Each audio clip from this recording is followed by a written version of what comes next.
आज मैं आपको गुरु अंगद देव जी की एक ऐसी प्रेरणादायक साखी सुनाने जा रही हूँ जो हमें सिखाती है कि सच्ची सेवा, विनम्रता और आज्ञा का पालन करने वाला ही गुरु की कृपा का अधिकारी बनता है।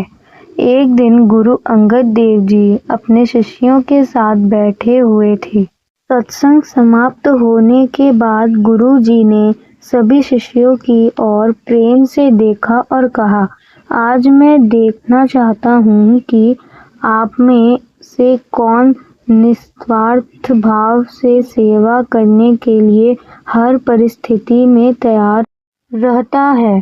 जो मेरी सच्ची सेवा करना चाहता है वह मेरे साथ चले। गुरु जी की बात सुनकर सभी शिष्य उनके पीछे पीछे चल पड़े। कुछ दूर चलने के बाद वह एक सुनसान स्थान पर पहुंचे। पिछली रात हुए वर्षों के कारण चारों ओर कीचड़ फैला हुआ था। उसी कीचड़ के बीच एक भारी लकड़ी का गट्ठर पड़ा था।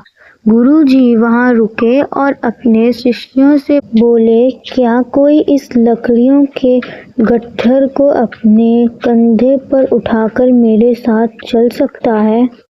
गुरुजी की बात सुनकर कोई शिष्य एक दूसरे का मुंह देखने लगे। कुछ ने सोचा कि यदि वे कीचड़ में उतरेंगे तो उनके कपड़े गंदे हो जाएंगे। कुछ ने मन ही मन बहाने बना लिए और चुपचाप पीछे हट गए। किसी ने कहा, गुरुजी यह काम किसी और से करवा लीजिए।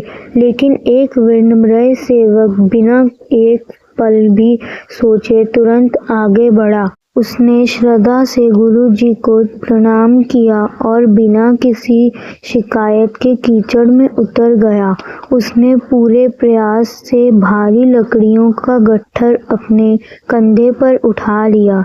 उसके कपड़े कीचड़ से भर गए, शरीर थक गया, लेकिन उसके चेहरे पर सेवा की खुशी साफ दिखाई दे रही थी। गुरु अंगद देव जी यह देखकर बहुत प्रसन्न हुए।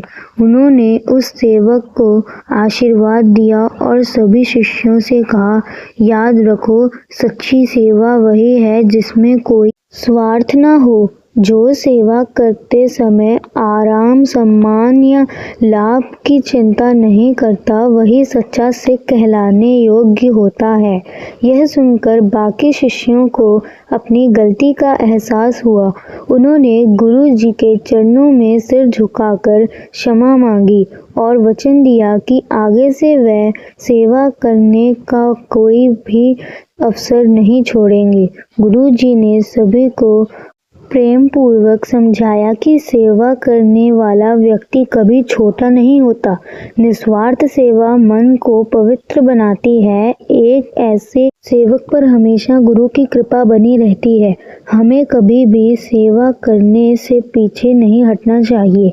बिना किसी स्वार्थ, अहंकार या दिखावे के की गई सेवा ही सबसे महान सेवा होती है।